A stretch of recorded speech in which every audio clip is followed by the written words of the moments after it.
Orion.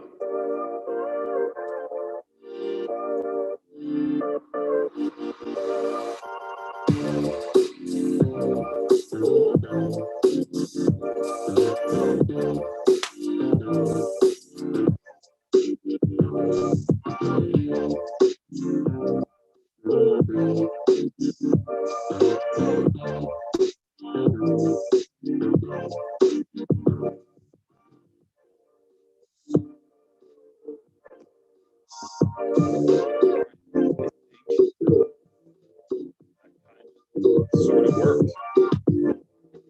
At least it bought 80 time. I don't know how to stop myself now.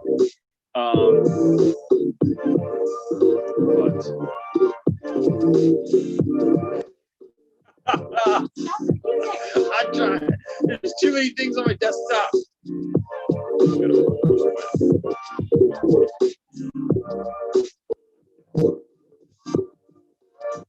There we go. It bought 80 times. I don't know how to stop myself now.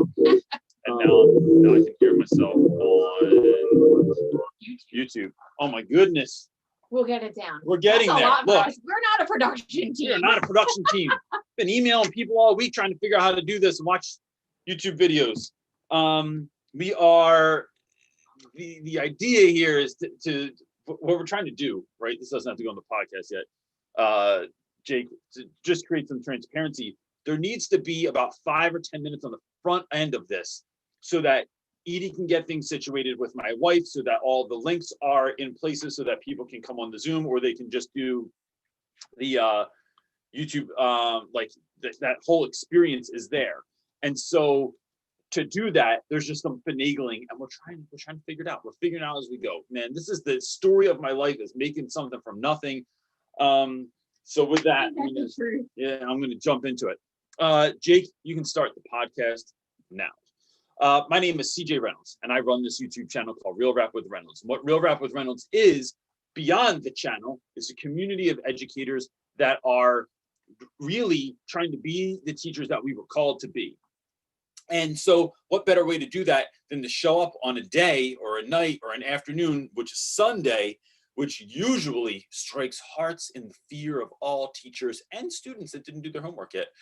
And so why not, instead of play defense, play offense? Why not show up on Sundays ready to go and to talk about this stuff instead of just pushing it off?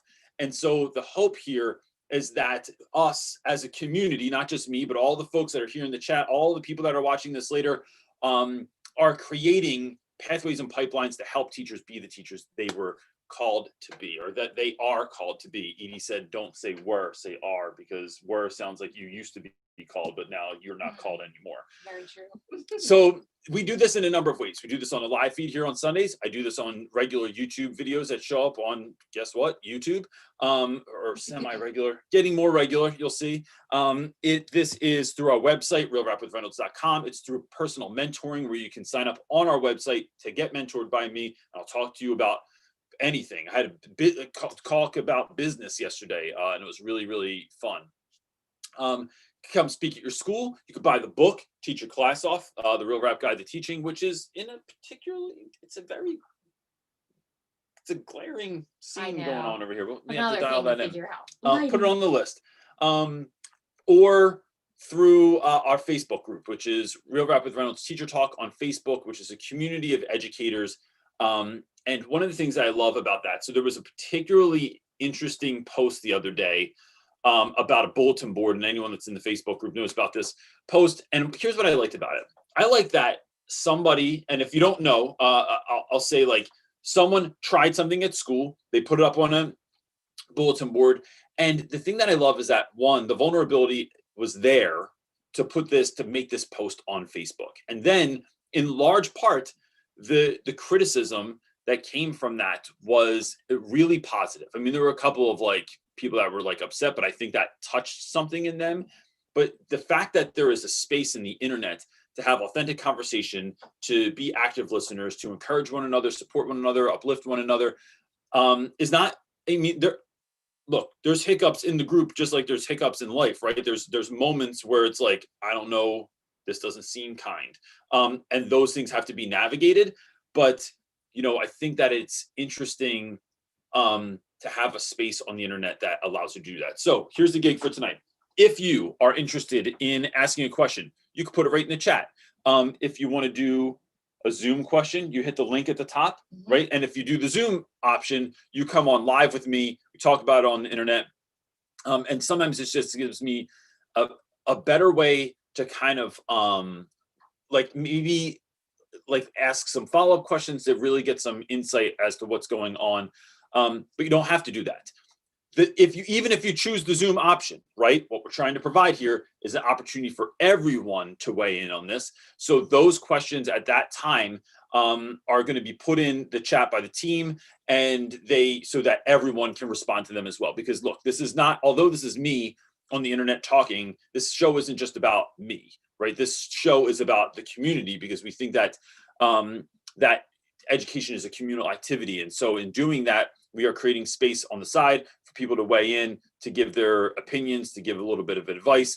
And don't be afraid to reach out to folks. Like, if you think someone's pretty cool, like maybe figure out a way to like exchange email addresses or something like that, or meet up in the Facebook group or something along those lines. Because I think one of the most fun things is that through all of this, like, people have become like legit friends because they meet up. Like, people show up on Sundays, like you show up at church, and like, you know, you're excited to see your friends and, you know, see how people have been and stuff. I love it. That's my favorite part. Yeah. Are you done talking yet? I'm done. It's been a hell of a week. Are we ready to jump into some of this? Yep. Let's start with Ronnie V. Ronnie. He is asking, or she, I think, I'm a mom and former para. I'm at home with both my children with autism with full supervision during online. I'm having trouble with the youngest, who is in regular ed, to get her work done. Any ideas? Well, Mom, what would you say? No. This is your jam. Yeah, I don't, you know, I have my own who's in that same situation. I'm thankful that it's not online and I have to like go with what the school is. And so I have a lot of flexibility to adjust and pivot, but I don't know. I don't know. That's a tough one. I'm not a teacher, so it doesn't come natural for me. I know I can answer for my children because I know my children, but I'm not a natural teacher. So it's difficult for me. I was thrown into homeschool, like out of necessity for our situation. Yeah. So it's not something I probably would have chosen. I'm thinking So first of all, here's what I would love to see happen. If folks in the comments, if you're not paying attention, if you could focus in for just a second, it feels like I'm teaching class. If you're in, if you have experience, not even if you're in the department, if you have experience with students with specific learning needs, right? So like kids that are on the spectrum, kids with dyslexia, folks that this virtual world is not 100% attuned to, or kids that are dealing with things that like aren't like, they're just not like the model that your school is using isn't created with them in mind, right? Or not enough. Because I think the problem with online learning right now, one of the many problems, is we're trying to take something that existed, which was the school model, which was already broken and weird and kind of crappy, and then we tried to turn that into the virtual model and say, no, this fits. This square peg fits in the round hole. Just push it in there. It'll get in there. It's like, and they realize that it's like you're dealing with concrete, not Play-Doh, man. This thing's not malleable, this system that we created. So unless teachers and leadership are allowed to make it so. So, I'd love to hear what folks are weighing in. So make sure that Ronnie, that you're looking at the chat for this too. I think the other thing is, when Brody was in school, so Brody, more than anything, dyslexia is like his thing, right? So as a parent, one, I think there are some feelings that come up where you feel like you need to push your child to be and do what is asked because you're trusting that the school has their best interest in mind. And thank you, wife. And so you think like, no, if they're giving this work, it means my kid should be able to do this work, because otherwise they wouldn't give it. Because if clearly they've differentiated in the instruction, they've taken his IEP into account, and all these other things. But that's not the case, right? So that's one thing you wrestle with. I think the other thing is, am I being too hard or too soft on my kid? And so we would have like legit arguments about this. So for anyone in the internet that thinks that that this is just chilling all the time, it's not. A lot of times my wife does things wrong and I have to like address them. So we like, my wife, when Brody would get all this homework and the teachers would say, we're only giving 20 minutes worth of homework. But when that homework would take 2 hours, Jen and I would push for. I thought we had to complete it all. Yeah. I was following the rules. I was and doing what I was told, would go, no, we'll do 20 minutes worth of homework and then we're done. Or I would look at the homework and go, all right, this is just me deciding, right? I feel like I'm a teacher, so I have a little bit of leeway there. But I think that we had great teachers. That speaks to like our teachers in the school. No, but wait, I would pick first before we even address the teachers. Yeah. I would pick what I thought was important or what we should do, or take the 20, spelling words and make 5 or whatever it was. Right. That was me making decisions. So I think, and so it's a balance. It is a balance between the two, right? I think it really comes down to parents. When you are working at home with your children, you know your kid best. There might be, right? We teachers know that sometimes we know a side of a kid that a parent might not know. We know things about students that their parents might not know, that either the kid is held back, or because you're in the house with them, like you don't get to see all sides of your children all the time. That's why, YouTube has been such a beautiful experience, is because parents get to see their kids in school in a way and interacting in such a way that they don't normally. So I think it's really trusting your gut more than anything. It's figuring out, what do you think your child needs or what your child is capable of, and then conveying that to the school and seeing where that goes. Like talking, so if your child has dyslexia or is on the spectrum, I'm assuming that they have some sort of caseworker that's in charge of the particular like their IEP or their 504 or whatever's going on. So checking in with those folks and saying, this isn't working. Look, and school doesn't do this a very good job of this overall, but there are schools that do. This needs to be a partnership. School is a partnership between families and between teachers. And that coming together is what makes the best possible educational environment for your child. And so when I have conferences with parents, I always ask, what is something that this IEP is not going to tell me? What's something the 504 is not going to tell me? What's something that the IEP meeting, the case manager, whoever, whatever, is not going to show me? And it's because I have to know that parents know more about their kids than the IEP is going to tell me, then their case manager is going to tell me, then their friends are going to tell me, then the student's going to tell me, because they came from you. So I just think that that's kind of where I would go with that, is learning how to push, but not push too much, and then learning how to say no, because you know your kid better than anyone else. And to hell with, even if the school doesn't agree with you, you stick to your guns, I think. And that's how we help our children. Because think about this, and I'm going to jump into the next question in a second. Think about this.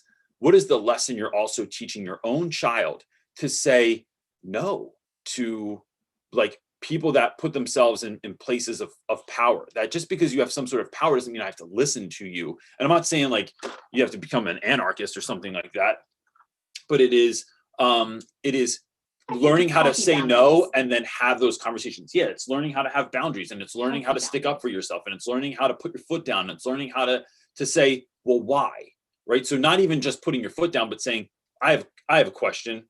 This doesn't make sense to me. Can we break this down so that I understand it? So that I can see that my child's education is being kept in mind for them. So yeah. Okay. What's up? Next question. Benin, I think the name is, forgive me if I say it wrong, is asking, I heard a story from a student teacher who had one of her last big exams in the form of a lesson. That's the way they do it in Germany. One day before the exam, she found out that one of her kids committed suicide. The examination committee still insisted on her giving the lesson anyway. Crazy. She struggled to decide between giving attention to the kids for consolation and, on the other hand, doing the lesson for the committee to show her teaching skills. I think it was 8th grade. I know this is a very difficult situation, but do you know how you would have reacted? Oh my gosh. That's such a tricky question. I know what my answer is 100% right off the bat, right? But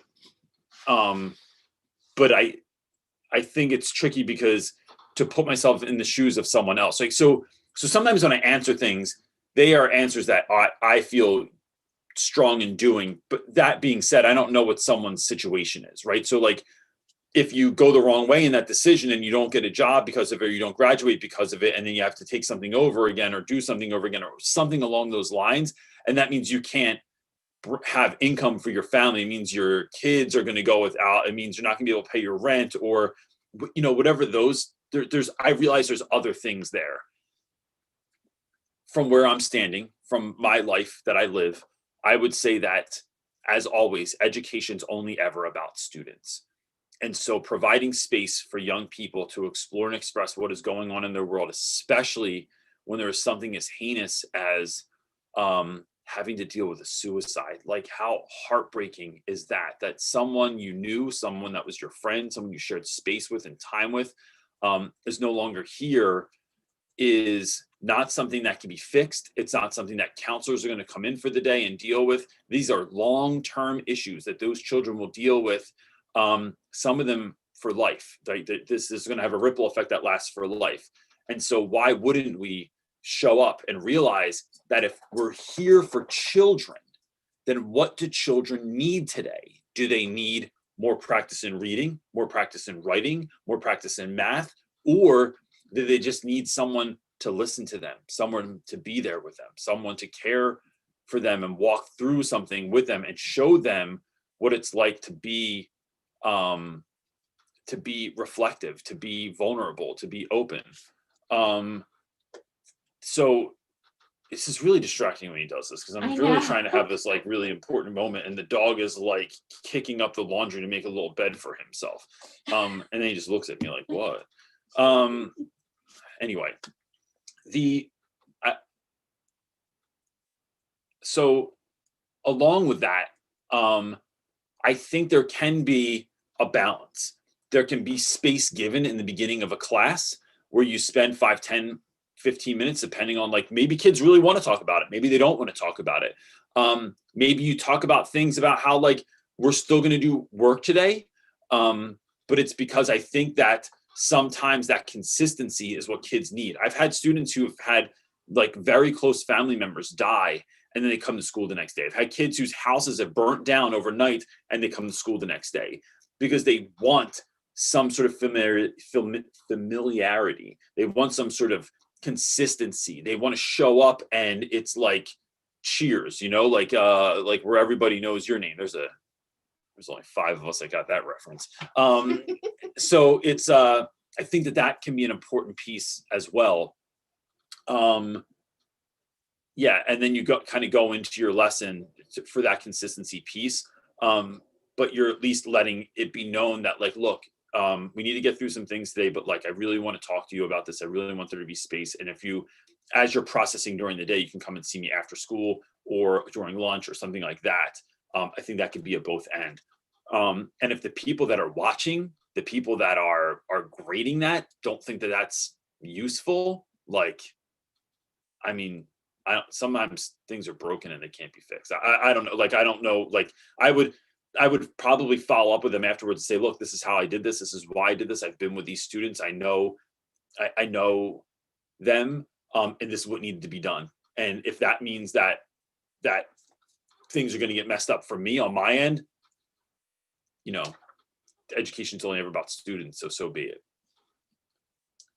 Laura Campion is asking, got your book for Christmas and I've already read it cover to cover twice. Thank you for the motivation. What new ideas do you have to help motivate you in teaching as you continue into 2021? I think, I talked about this a lot, but, the book is a lot about getting after it. And so I've been thinking a lot about my second book, which I haven't started writing or anything yet, but that'll just take me a minute to finish that probably.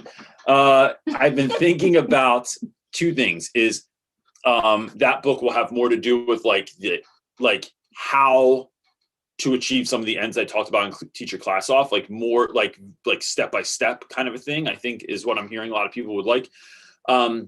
And it's more about not like hustling, but taking my time as well, right? Like, because knowing that it is not all me that is making this kind of happen, right? So like it is, I can work my ass off. Like I could just work hours and hours and hours a day and like never get up from my seat. And then when I get up, my lower back hurts or my butt is killing. Like I'm like sitting in this brand new office chair that I've already like destroyed the cushion on. And I'm like, I got to get a new office chair after 6 months, not even 5 months, 4 months. So I know I like when I turn to talk to you, but you're clearly in the middle of engaging. Doing things. So it is, so here, I'm going to go Jesus-y on you for a second, even though I know that's not everyone's jam. Here's what I've been thinking of, because that's, I don't really get into that stuff too much, but I've just been really thinking about like how, even if you're not religious, how Jesus changed the world like immensely in 3 years. And how, a friend brought up to me recently that did I ever notice that Jesus never ran anywhere and he took more naps than any other person in the Bible. And I thought, bro, like that's so true. And so what I'm finding is in that rest, if I make it essential, like I make it like not a nice to have to sleep enough hours, not a nice to have to get quality sleep, not a nice to have to hang out with friends, not a nice to have to exercise or to just spend time doing a puzzle with my daughter, it is essential, because what it's doing is creating space for ideas to come, for my body to heal, for my mind to rest. It is creating that space. That self-care cannot be a nice to have. It has to be an imperative. And so I've taken off every Saturday for the last few months as a Sabbath. And I only do stuff I want to do. Like I spend my whole day doing what I want to do. And I don't fix my hair on purpose because my son really likes that. What was he saying? He said that's when you know you're in full chill mode. He goes, I like when dad doesn't fix his hair, make his hair fancy. Yeah. That's what he says. I like when dad doesn't make his hair fancy because he means he's in full chill mode. And I am. I wore pajama pants almost all day yesterday. We all did. All four I looked of like the us. dude without a beard and a white Russian. Nice. What do you got? Okay. Thank you for the kind words on my book too. I really appreciate that. It is never lost on me. That thing was really freaking hard to write. And so the fact that it would help anyone, I just am like thrilled that it could. I got people on here. I don't know what the deal is. Yeah, I guess I'm going in order. We're still Okay. working Oh, it okay. out. I see Pete. Yeah. Pete's down there and Pete's up here. Okay. One question before him. So Stephanie Shook is asking, I get to proctor my first set of SOLs this week. Any suggestions for proctoring state testing? That's a curious. The SOL. Yeah, I don't even know what that is. It usually means shit out of luck, but so the fact that the test is called that, it's just like it's just some irony there. So advice for proctoring a test? Yeah. Look, I think, I try to make testing so there's certain things I'm supposed to do, right? There are certain standards. And some of them are good, right? Like some of them I really hardcore believe in. I'm not 100% believer in state testing though. Like I think that it's biased and there's a whole bunch of problems with it. That being so, it's part of the game right now, right? So until that is remedied, we still have to take these assessments. And sometimes those assessments are capable of like providing our students with opportunities because the grades that they get on it or whatever it is, like they can get there are like actual benefits that can benefit them going into college and getting funding and stuff like that in Pennsylvania anyway. So that being said, I talk to students about the why on the front of the test. All right, gang, look, before we get into this today, right, before we even take this, because I know this might not be your jam, let's talk about why this is important and what this can actually get you if you do a good job on it.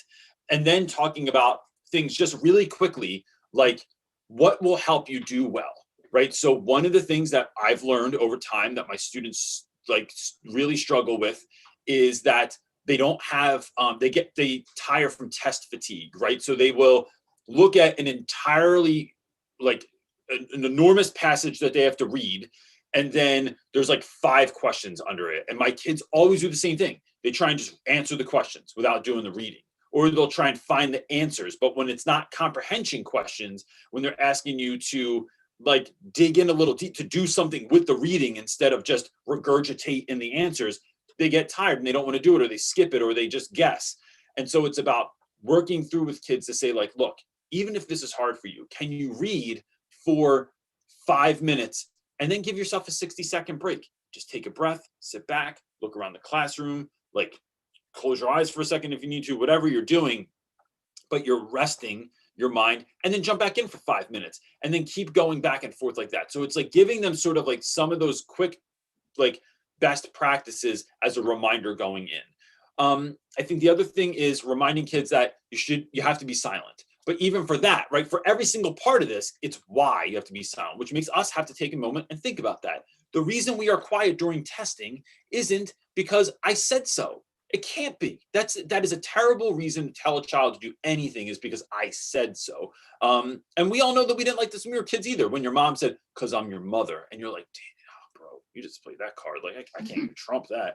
I love playing that card. Yeah, I'm not saying I don't do it sometimes, because sometimes like I just was like, "Bro, it's 6 o'clock in the morning.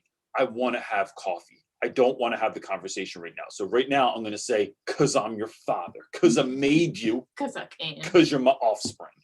Like, so that's it. So the reason we're quiet is because not everybody can learn in an environment where people are talking. Some people can. Some people can go to a loud coffee shop and sit there and do work, and others have to go to the library. Some people can sit and learn in the midst of a household where there's 79 other things going on, and some people can't. They need to be in their room, and it has to be quiet, and it has to be organized, it has to be picked up, it has to be no mess around. Like there's different things for different folks. So what we're doing is we are being quiet so our brothers and sisters can do well on the test, so that we are gifting that to them and championing them by just biting our tongue for a minute, taking a breath and saying, bro, go get it. Like, this is how I'm cheering you on to hope that you're going to do well. And then besides that, it is, I think, providing breaks. I think letting kids go to the bathroom whenever they want is fine. I think when kids fall asleep, we're not supposed to wake them up. So instead, I don't even have one. I have a yardstick and I tape a tissue to the end of it. So then I didn't touch you or bother you. But I don't know what that was. A little tissue on the face kind of situation is good too. And that wins every time. And it's just funny. It's just fun. It like is the tension breaker. So that's what I'm thinking about. What you got? Zoom it up with Kyle Smith. Is there a Kyle in there? Kyle is not in here. Oh. If Kyle can say in the chat, does he have is he under someone else's? Kyle, is your Zoom name something different for when it pops up for us? Because I'm a little bit, oh no, wait. No, because that's Liz later. So Kyle's not in there right now. Okay. I'm down to do Liz it though. In there? But this is next. Thing? I know, I understand. Go ahead, go with that one. All right, so we'll go with Pete. And then if Kyle jumps in there, we'll go with Kyle next. Pete has no idea. Pete has no idea that I'm here right now. Pete, you're next. Yo, man. That's a hard one. Oh, there he is. He's in school always. Oh, I think you're muted. I thought I changed that so it didn't mute you right away. All right, now I think I'm good. There we go. Bro, I still can't. Hold on. Is there like a Murphy bed in the back or something? Give me 1 second. Oh, no. See, here's the problem, CJ. I can't hear you, but I got you on the screen over there, and I think that's what's. Hold on a second. On the screen in his classroom. My bad. All right, I think I'm good. You're good, man. That's how we do it on here. It's like figuring it out. There we go. Like a Murphy bed in the back or something? Wait, say that again? Give me 1 second. You have to turn off the YouTube and talk to the Zoom. Here's the problem, CJ. All right, hold on. Now I had you on my computer. Man, it's okay. Cool. It's Sunday, man. Can you hear me? We're gonna figure this all Oh, out. all right. Yeah, because there's a 20-second delay we learned between Zoom and YouTube. And so it's like when you call a radio station, like, you know, and they're like, can you turn your radio off? And I never understood why that was a problem, but now I fully get it. Well, I'm in here and I have you on my TV. So there was like a 20-second delay on that. Yep. There's like a 15-second delay on my laptop once I shut that off. But that's what I get for being in my classroom on a Sunday. So what I was asking is, are you living there? Is there a Murphy bed in the back or something like that? Like, depends who you talk to. If you talk to my daughter, she would say, yes, he does. I do not. that is. So what are you doing at school on a Sunday? I am making videos for the week. I come in the morning, I stay till 1 o'clock, I watch you, then I go home and watch football. Awesome. That's a great. Perfect, idea. man. So what's going on? I mean, I could read your question, but you're well, listen. So, I mean, if you haven't figured this out by now, I love the philosophy of teaching, and I've taught 3rd, 4th, 5th, 6th grade over the course of my career. And I think the big thing that I've always taught, because government's always been a part of it, is, you get into these election years and I don't know if you know where I'm going with this, but my big thing is, regardless of how I feel about teaching and about politics, I've always tried to teach my kids how to think. I don't really care what you believe, as long as you think about it and as long as you can support it. And obviously over the course of the past 4 years, especially the past few months, especially the past week, you talked a little bit about this video. We've gone kind of away from, like, parents have kind of gone away from that. I've got some kids who are very adamant about how things are. And I still want that culture in my classroom of how to think. And I think there's a lot of not thinking going on, and that's almost being taught as a philosophy in the household. So I mean, I can get a little more detailed for you if you want to, but I'm trying to stay away from being as detailed as I can. But how do you go about in your classroom creating those safe spaces, CJ, when you might have some kids who are coming in with a flawed philosophy? So Sorry, it's yeah, a big one. no, I know. so like kids that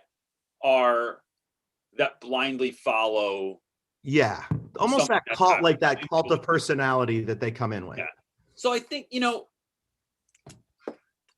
one of the things that I keep in mind is that what it's like to raise a child, what it's like to be a human being in the world. And sometimes if I can start with like where parents got their, like where they came from, right? So like striped cats make striped kittens, right? So if you are a particular way, then your kid's going to show up and be that way as well.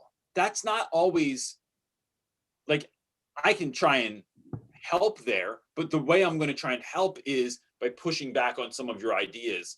But not to say that you're wrong. It's more to like help folks have a fuller idea of what's going on, or to think about what they're saying, or to fact check what they're saying, right? It doesn't mean that I'm trying to say that I don't know that anything in particular, but it is creating resistance so that critical thinking can happen on a deep level. And that happens with kids that I believe in, and like students that will say something that I'm like, I believe 100% in the same thing. I still push back. And then kids that don't believe in the things that I believe in, I push back on them as well. And I think what we're really trying to do in schools is not, I'm not necessarily even trying to go against what parents are doing at home. I'm just trying to help. You have to be blind to realize that, especially in our country, if not our world, that cancel culture is a real thing. That if I find out that you have different political beliefs, spiritual beliefs than me, I just shut that down and I go, no, oh, you believe in that? Never mind.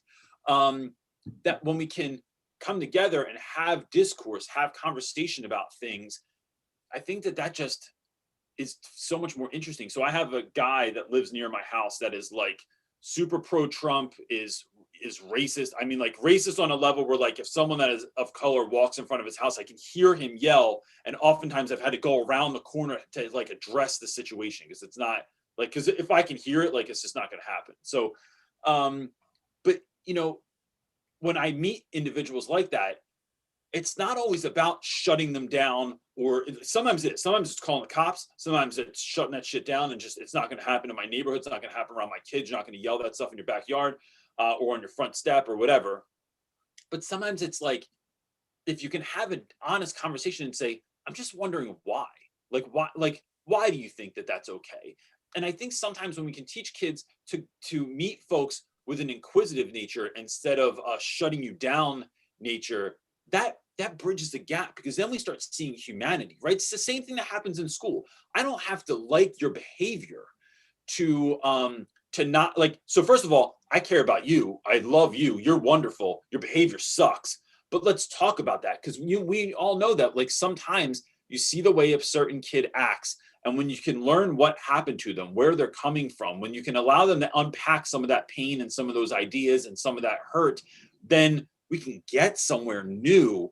But it's about addressing those elephants in the room sometimes. And so I think that that's part of why it's so important in the classroom to the pathway that you just mentioned, I think, is the important part. Because I think the gap that we're seeing right now is, I think people are they're sort of creating a fake path, if that makes sense. Whereas when you can get kids to kind of walk down a specific path to see where they got that belief, or maybe even using literature, like the literature we use in our classes to kind of showcase, kind of like what Rafe used to talk about with To Kill a Mockingbird with Atticus Finch, like using literature like that to show kids that level 6 behavior, that this is the morally correct behavior. And I think maybe, that's what I needed to hear today, because this week was I tried to create those safe spaces, but I was getting some very interesting conversations that I almost didn't know how to stop, because I've always been open to kind of, like you have mentioned before, letting them have those conversations.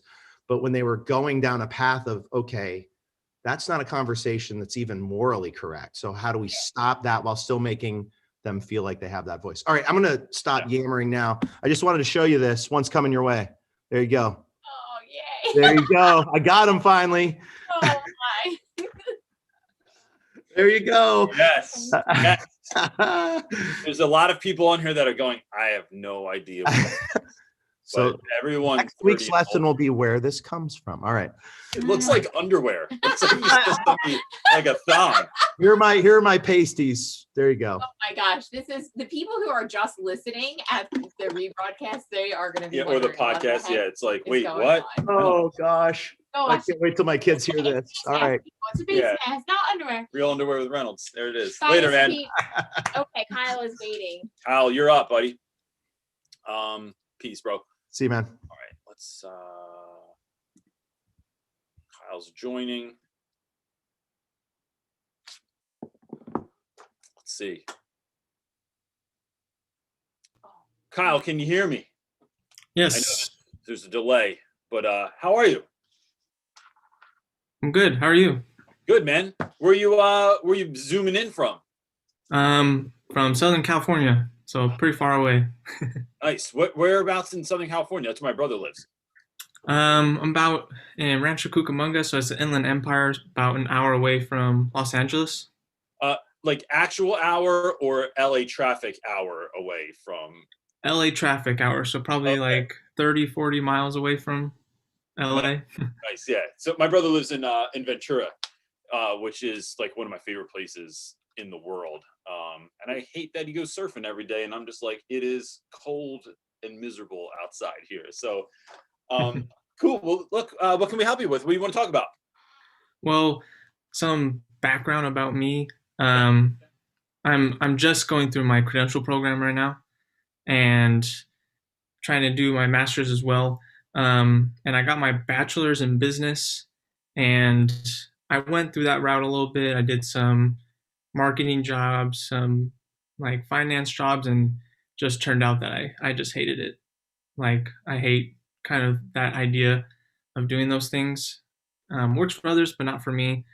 So I've decided to go into teaching, and I've taught drumline at schools, and I really enjoy teaching and wanted to go through the route of being more of a classroom teacher with all the benefits and higher pay than just being an independent contractor drumline teacher. Yeah. So the biggest part for me is trying to figure out what subject I want to teach. And the best route that I've found for myself is math, because it's a high need field, and that's probably the subject I'm best at. But I have to pass exams to be able to teach that subject right. And those exams are just really difficult. And I haven't studied math in probably since 2013. Yeah. So I'm just trying to figure out how you've decided what subject you wanted to teach and how that came to be and how you fell in love with that. Yeah. So I think for me, education was access. This sounds creepy when I say this, but it's access to young people, right? So like I knew that my heart was helping young people be the people that they wanted to be, and like live a life that they were proud of. And so how could I do that? And then I thought, well, like what really entered my mind also was like, what age did I need me in? And ninth grade was a really difficult year for me for a number of different reasons. But like in that, it was like, yeah, I could have really used like a voice of someone to like help me out, someone to help me navigate the waters of life there. And so in doing that, that's part of the reason I chose ninth grade. And then I thought, well, what am I good at? I suck at math. Last time I took math was like 1998. I took it immediately in college so I could get it out of the way. Had to go, literally left class every day and went to tutoring.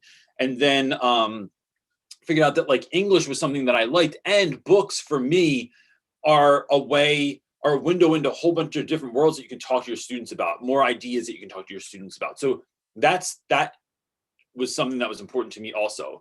But I think, I wasn't great at English. I was really good in high school at English, but like when I got to college, like writing really long papers and reading at a pace that they wanted me to read at, and a number of like I wasn't good at being a student. It's something I had to get good at. But I would say this: no matter how hard something is, when you really know why you want to do it. So when I knew that my why was children. It was helping to make the world a better place. It was being able to be the teacher that I always needed when I was younger. When that fuels you, like, it's like, what test is going to hold you back? Like anything you want to do is hard. But what lesson is that for you when you start teaching too, to be able to tell students like, yeah, I had a really hard time with this. I used to have to go to tutoring all the time, or I had to put in extra work, or I had to, like, you are essentially building a story right now that some kid somewhere along the way is going to go, I don't know what I want to do, or I want to do that and it's really difficult, or I want to do that, but like, I don't really know if I'm capable. You are living out a life right now that you're going to be able to show those students and say, bro, I was in the same spot. Glad that you brought that up.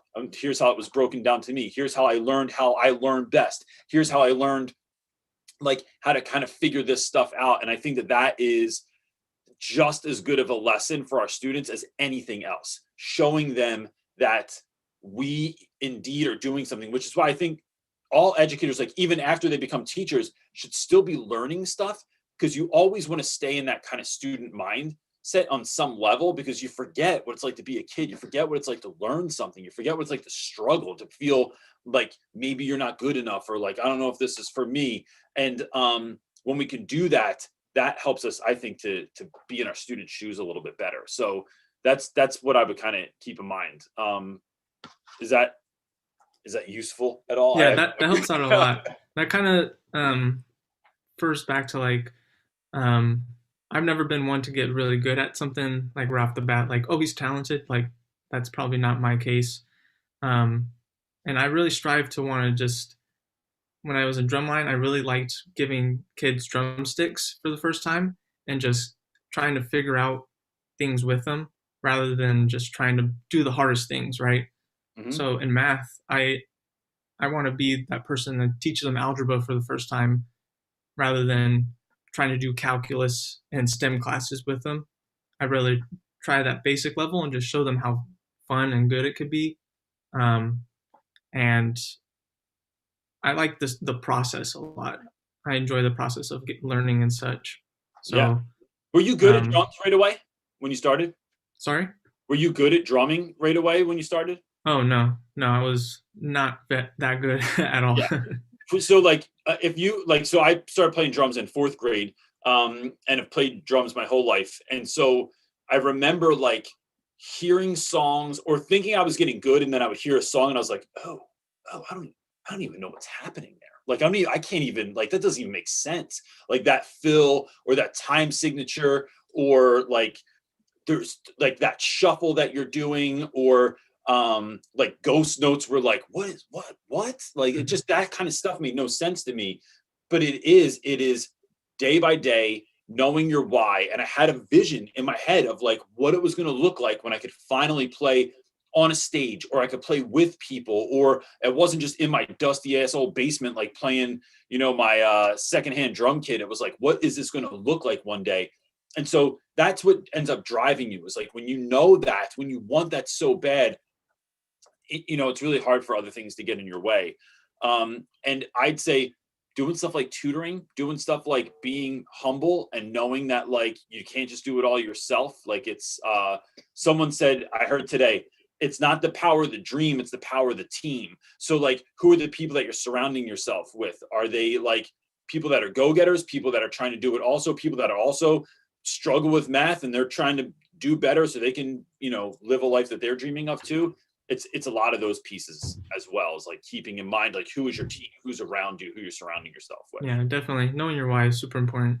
Yeah. Well, I appreciate your help. I got your book and I've been reading it, and Awesome. a lot of my professors have been encouraging reading books a lot, so that one, you keep learning, but then also in interviews they ask you, how are you doing professional development? And you say, I'm reading books and getting better every day. So I Yeah. appreciate it. Awesome, man. Bro, I love hearing that. I'm glad to be a part of anyone's journey. Look, if you need help going forward, like, you can shoot me an email at any time, or like go to the Facebook group is a good place to connect with people too, or pop back on, and we love to help you in any way that we can. All right. Thank you. All Appreciate right, it. man. Have a good day. You too. Who's next, buddy? Liz P, and she is in the Zoom. Liz P has been in there for a while. Yeah, thanks for hanging in, Liz. Here we go. of anyone's journey. Look, if you need Oh, help, going, Liz? shoot me an email at any time, or like go to the Facebook group is a good place to. Takes a hot second. She's for taking. everyone It's to, the like- 20 seconds. All right, hold on. I've got the It's all right. I know the deal. mute the what is this called? YouTube. It is a trick. Or when I pull people up on Zoom, it's like sometimes they're like in the middle eating something. It's like you never know. It's like a surprise. I should probably send an announcement their way. I Like don't know how you're I can supposed send a to do message Oh, and say you like you're can? up next or something like that. But You don't multitask. So that'd be really hard. How are you? struggle. It is the struggle. What's going on, Liz? Where are you zooming in from? Up north of Charlotte, North Carolina. All right. We've talked before. I think. Yeah, were I you think on, we the did a couple practice weeks night or ago. something like that. Maybe. You what? I think you were on like the night that I tried to I just gave it a test run. Maybe you jumped in. I think I was on the first one that we did, like Okay. before winter break. All right. Well, Or maybe welcome during back. winter break. I don't remember. What can I help you with? My question, I feel like I'm about to ask a cliche question, but we all know that we have to be observed whether we like it or not from our admin. And I just recently had my second formal observation of the year, and I always get docked points for differentiation. So I was just wondering kind of how do you go about differentiating, and kind of what's your strategy? And if you have any advice for this virtual world that we're still living in, that'd be great. Yeah. So I think that's such a great question because one, differentiation is something I don't think most schools, like in teachers that I get to know, spend a whole lot of time like figuring out how do you differentiate instruction and what does that actually look like. Sometimes you spend a little bit of time a year like talking about special education, but that it's always just so ordinary, and it's like, no, this isn't really helping anyone or helping me. So I think one is whoever observed you, sitting down and asking them like, hey, I saw this on my observation. What are some tips or tricks or something you can give me to go off of that you would like to see for next time? So that's doing a couple of things. One, it's showing that you're not afraid of your observation, that you have a growth mindset and that you want to do better. Two, it's accepting the fact that they're the ones observing you. So I could give you a whole bunch of ideas, but if it's not specifically what they wanted to see, then they're still going to dock you points. So I used to get this guy would come in and do observations, and he told me he wanted to see student work on the wall. And I was like, my whole room was decorated. We made an entire set, I talk about this in the book, that looked like Romeo and Juliet. The entire, I mean, from floor to ceiling, everything was made by the kids. And he didn't give me credit for seeing student work because I didn't have grades of students that did well on a bulletin board in my room. Bro, what? Like that, so now I know for the next time, oh, this is what student work is. And anytime before an observation, I just staple a whole bunch of papers to the wall real quick. And I didn't even do it nice because I thought it was so stupid that I just did it real quick. And then I was like, yeah, there you go. There's student work on the wall. So that's part of it too, is like asking them specifically what they think. I think, with regards to differentiating instruction, it really takes knowing your students.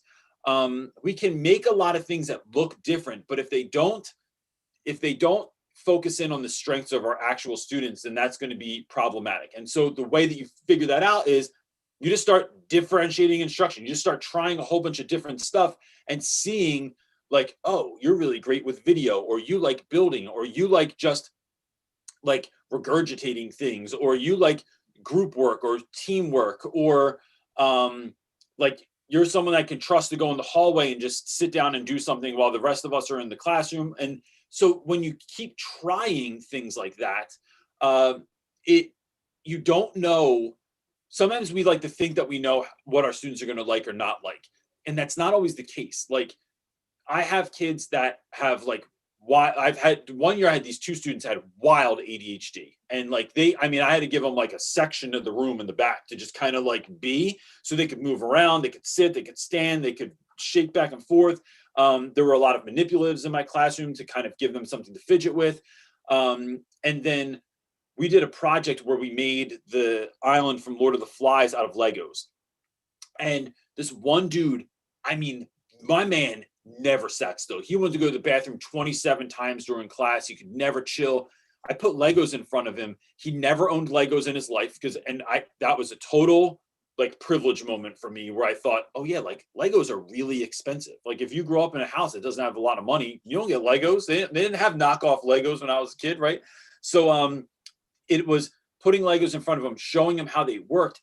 I didn't hear him for 4 days, man. That's all he did. He just was 100% focused in, and he found a thing that let him settle his mind, that let him fidget, that let him do what he did. And but I would never have thought that would be, I would thought he'd be the kid that was chucking Legos at people, that was like losing them all over the place, that they were like, I'm picking up Legos off the ground after he leaves, but you just never know. So I think looking some things up on how people are just differentiating in general. So for me, it is every day we write, every day we read.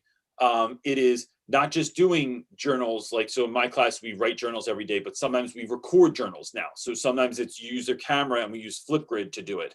Sometimes it's gamifying what you're doing. And I find students, I have kids this year that if I do a Kahoot, 100% like they're zoned into what we're doing. Do anything else, they're just like, they're asleep. They have their camera off. They don't want anything to do with it. But so I'm trying to figure out, how can I add some sort of gamification to every day so that I'm engaging those students at least for part of the period? How are we giving kids projects that are dialed into things that they like doing? So I talked to someone last night that has to do persuasive essay. They have to teach their kids how to write a 5-page or 5-paragraph persuasive essay. And so I said, she said, it's not going well. It's a drag. The kids hate it. It's really boring. So I said, well, what if they had to create like an infomercial? What if instead of so that's the same thing, right? So if you have a flex tape or flex seal, right? It's in the mind of the flex seal guy. How do I get people to not hit click or skip ad on YouTube in that 5 seconds they have to listen? Like, so there's your hook, right? How can I figure that out? But we're taking it from written form to, could we do a little bit of video with this? Could we do audio with this? Could the kids do a podcast? And once you start exercising that idea of like, what would kids actually be interested in, or might I be able to at least trick them into engaging with, and then sit back and take notes and notice that, all right, these kids over here really did well with this. And so audio component is important. Building component is important for these kids over here. These guys just like silent, quiet space to do work and just get things done, and they like working on their own. And so that's, to me, what differentiation looks like, because you're focusing on student strengths, and especially with regards to special education. If you have kids that really struggle with the average school model, you're providing a whole bunch of different stuff for them to do. And I think that's where your classroom really becomes a magical place. That's where kids feel like you showed up, learned about them, learned what works best for them, and then created it or allowed them to create something. And that's why I think where kids feel seen. And that's when like, it's just like a never ending, I don't know, source of magic in your classroom, because you're really paying attention to that stuff. Mm-hmm. Does that work? Or much after I give advice, I'm not sure like what to say afterwards. It's like, yeah, I just feel like it's so hard right now, because I feel like I don't know my kids like I normally would, even though it's January and I've had them an entire semester. It's so hard to figure out like, what are they like, because you can't observe them and walk around your classroom and just like talk with them, because, you know, during class change, you hear them talking about X, Y, and Z thing. And I'm like, what do kids even do these days? I don't know. So hopefully a lot of video games. yeah, it's a lot of video games. So here's and Discord. Real quick how I think you can do that. One, we use Schoology, and so on Schoology I can just post like a very simple journal entry in the beginning, and sometimes those are simple and silly. So yesterday's was, or 2 days ago, Friday, was pancakes or waffles. That's all I want to know. Are you team pancake or team waffle? And then that spawned like kids that don't ever talk about anything were like, no, waffles are better because you don't just eat waffles by themselves. You can have waffles and chicken. You can have waffles and ice cream. You can have a waffle cone for your ice cream. And I was like, damn, bro, like that's some deep level thinking. And then it started this conversation, and sometimes just those silly things come up, but you're taking notes. Sometimes when I have kids in breakout rooms and Zoom, there's always one or two kids that are like, they don't like being in the breakout room by themselves. Even if they're just with me and they're working silently, they like looking up and someone else is there. They're not like in the abyss, or like they're not sucked into the matrix. So when they finish work, we'll talk about anything, right? I'll be like, hey, did you guys watch, like, have you guys been watching Cobra Kai, or did you watch this show, or like, what's something that I need to know? This is one of my favorites. What's something that I need to know about so I can be relevant with everybody else? And they'll be like, oh, well, there's this new app, or have you tried this, or there's this new social platform, or whatever. Then when other kids come out of the Zoom breakout rooms, because they're done, because they have a question, because of something, we go, all right, yo, we're talking about what's the new app that Mara's been on lately? Well, it's not new, but it's new for her. Discord. Oh, Discord is something that all my students are talking about right now. So are you on Discord? No, I'm not on Discord because of this reason, or because my mom won't let me, though. It's a good point. And so now they're pulled into the conversation. And slowly but surely, as kids are coming back, it's like, yo, as we're waiting for everybody else, we're talking about Discord right now. Like, have you played this? Or have you been on it? Or what are your thoughts on it? And it's those little moments that you get to do it. Because if you think about it, in the hallway, there's not a lot of time anyway, right? We have 5 minutes between classes, but all the intel you can get in 5 minutes, and then it becomes this snowball effect of like, I'm gathering little things. So maybe tomorrow, the do now, the journal, the lesson is tied to Discord in some way, shape, or form. And then they're like, oh, damn, like, you made this part of the lesson. It's like, bro, this is what you're interested in. Like when we talk about stuff, I'm not just like, this isn't just in passing. I'm like making mental notes so I can gear this into something that you're actually interested in. And so I think that that's just a simple way, one of the simple ways to do that. So. All right. Thank you for that was my awkward ending where I was like, okay, fizzled out. Now I don't know. You want to ask, did that help? I don't know what else to say. So, cool. Well, look, I'm hoping people in the chat are saying something about differentiation also, because I feel like there's like a lot that can be said about that. And I think some of that's going to be based on your grade level and like the level of your students in your class and stuff too. So, yeah. But Liz, look, I hope you have a great rest of your Sunday, and that this is a good week for you. A little bit less insane week than last week was. It felt like in school and in the world in general. But knock on wood, because now something's gonna happen, right? Yeah. All right. No, I have a laminate desk, but I'll have to count. So cool. All right, we'll talk to you soon. Who's next? That was long, but that was good. Miss Predisac. Okay. Oh, I'm terrible with pronunciation. Sorry. Thanks for everything you do. My challenge is that being an ex-bully, I fear being more authoritative to get discipline in my class. To get positive discipline in my class, as if my students would like me less. Any tips? Wait, say that one more time, because that was a great. I My love challenge 7 is things that about this. Being an ex-bully, I fear being more authoritative to get positive discipline in my class, as if my students would like me less. First of all, can we just note the fact Ex-bully. that she called herself an ex-bully? Like, I love that. And now being mindful of her like inclinations when she was younger, not wanting to kind of tap into that energy to discipline someone in your class. It's great that you even know that about yourself. It is. Let's just note that. Because I got bullied a lot in high school. I got beat up every day of 9th grade. I didn't get into a fight. Let me make sure this is clear. I did not get into a fight every day of 9th grade. I got my ass handed to me every day of 9th grade. And I went to like I remember hearing that our school was the worst school with regards to discipline and arrests and fights and what have you in Southern New Jersey. So, and then there's me who looked like a young beaver going into 9th grade. So that being said, I just think that like my response to the bullying was for me to become, I knew I couldn't fight, but I had my wits. And so I would just use sarcasm. And so when I started teaching, it was, what I thought was me being funny, me being silly, me like just kind of messing with you. Like some kids really, that hurt their feelings. Like, it was something that I had used so much in my life to deal with bullies, to deal with feelings about myself that I didn't like, was like just being a sarcastic jerk.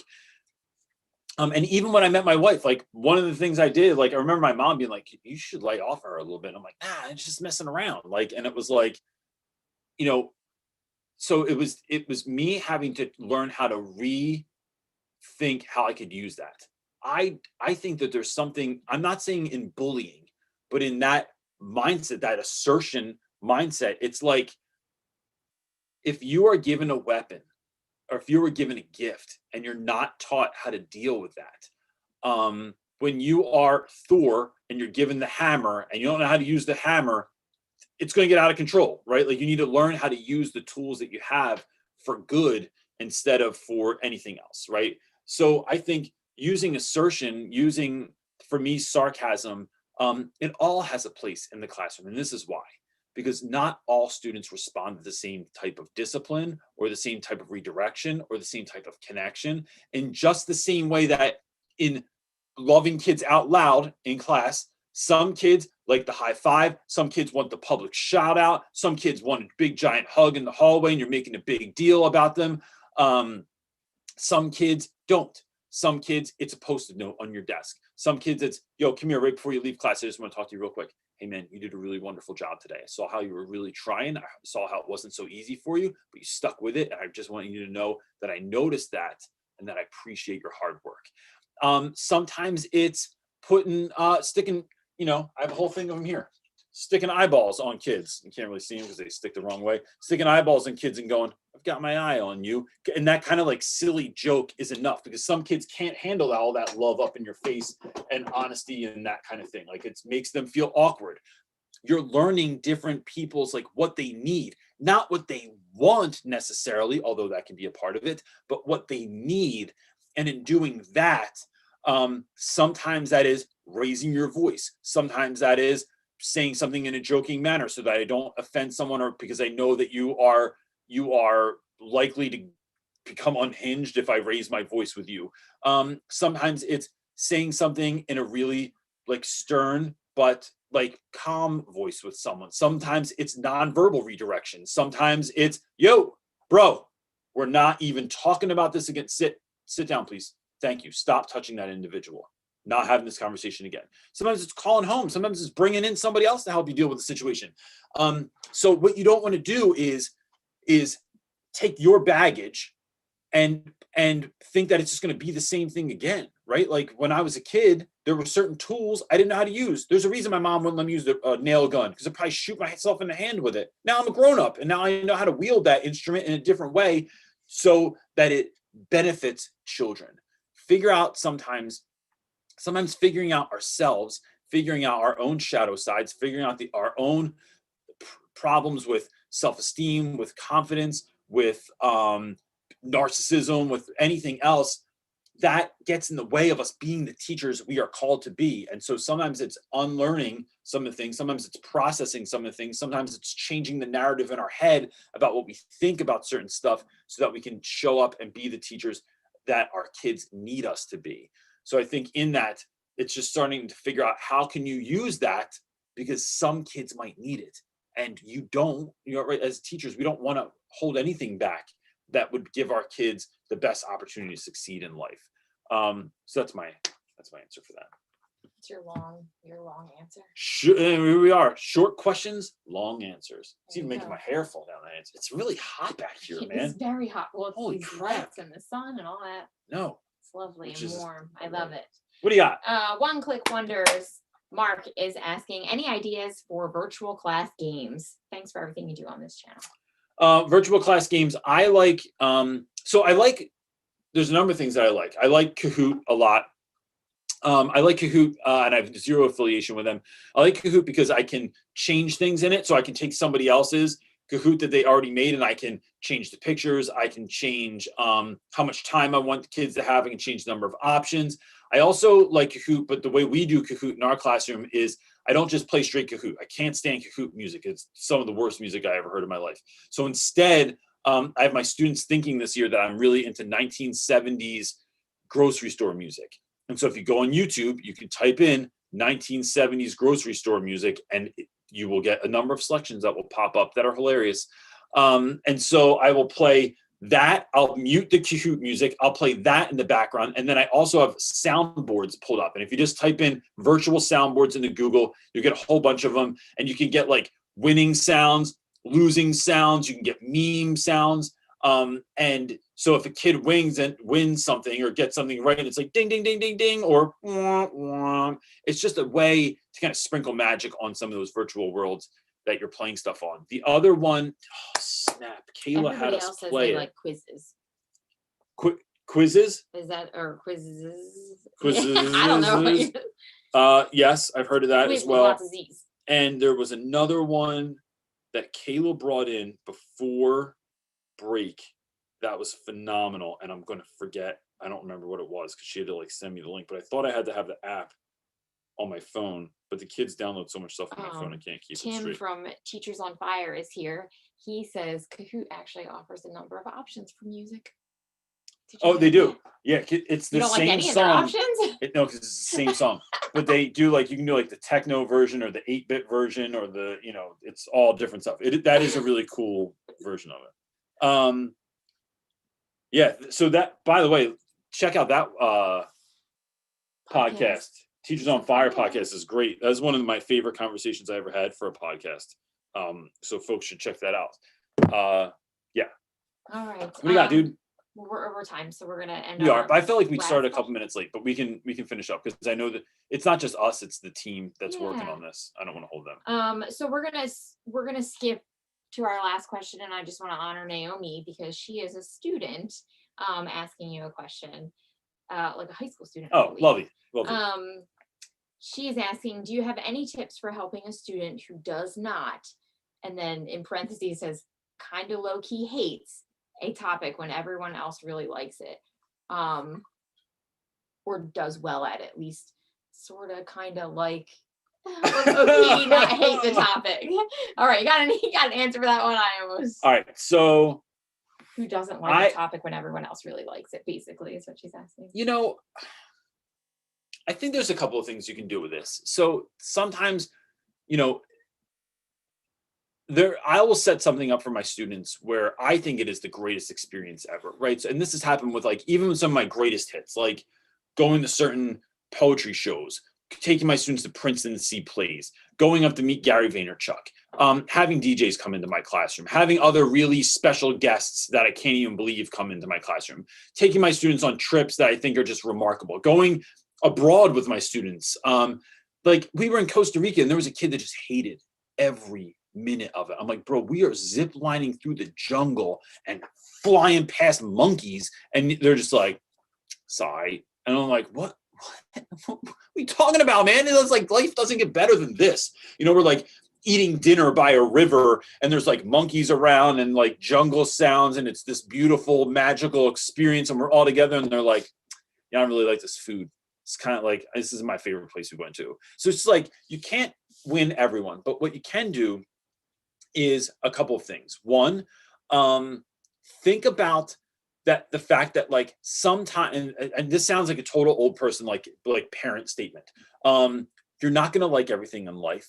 So what are you going to do when you don't like something, right? Your mindset is something you can control. So sometimes when I am, I don't know, when I'm doing something, when I'm somewhere that everyone loves and that it's not really my jam, when I have to play video games with my kids, making sure no one's standing there, I don't really want to play, it's not really that fun, and I do it anyway. When I do puzzles, my daughter, again, let's just make sure, I hope she's not watching this in the other room, the daughter picks the worst puzzles in the world when we do puzzles. They're like so hard and complicated, and they just like make my brain bleed.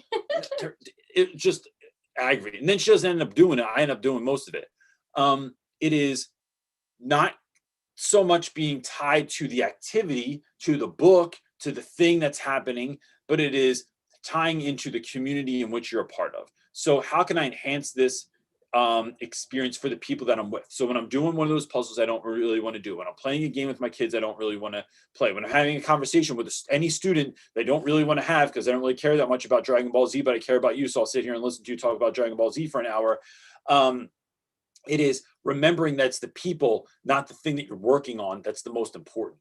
And so this is just a really good life skill that there are times when my wife wants to go shopping somewhere that I don't want to go shopping at. There's a conversation that she wants to have that I don't really want to participate in. There are times when she's just like, hey, I'm cooking in the kitchen and I don't really want to like be in here by myself. Can you come in here? And I'm like, oh, bro, I'm really watching this show right now, or like really engaged in this activity. But you don't. You do it for the people that you care about because you're a part of their community. And that's how you show up. And I just think that that's a good life skill to kind of keep in mind. And just knowing that sometimes you have to get through something. But if you think of it as, I'm getting through this for you, like you're my primary concern, whether that's a friend that you have in class or it's a teacher that you really like and it's just not your jam. How can you make this class, like you can show up to a class and make it better. Like students don't get this, that you being excited about something, being motivated about something, asking questions about something is actually going to make your teacher want to be better, right? Teachers often feel like cover bands that are in a bar, and although you're too young for bars yet, sometimes you're playing a bar and you're in a cover band, and like people don't really like what you're doing. But when people do like what you're doing, when people are like yelling hell yeah, or they're like start dancing, or you see them drumming on the bar, you go like, oh, like let's get. Now I'm like I'm feeling this room. Like let's get after it. Let's play like a little bit longer. Let's put a little bit more into this. Let's like you bring it a little bit more, and students have that ability to do that with their teachers as well. What do you got? Oh, you want to do some more? Is that it? No, it's never it. There's Okay. a bunch. Cool. We can call it there then. Okay. Because here's the thing: I wanna is it's honor the not just people who us always anymore. comment. Yeah, there's all these people in the chat and people that are helping us on a team that are helping us make this happen. So I want to honor their time. Because I'll sit here and go for 3 hours and then I know, you really could. no, so that's a gig. So look, gang, it's so important that we do this every week, and it's so important that you even show up and that you're a part of the chat. And even if you're not a part of the chat, even if you sit silently, that you're just around people that are being excited. Because, I say this all the time, but like Jim Rohn said, you're the average of the 5 people that you spend the most time with. And so that the fact that we're showing up and doing this together is really, really important. If you need more resources, you can go right to realrapwithreynolds.com. You can find everything there, from links to mentoring to links to the Facebook group and Instagram and all that other stuff too. And that's it for this week, right? No announcements, nothing going on. Nope. Crazy. Cool. Have a great week, everybody. Peace. We got to figure out a way to end all this stuff and then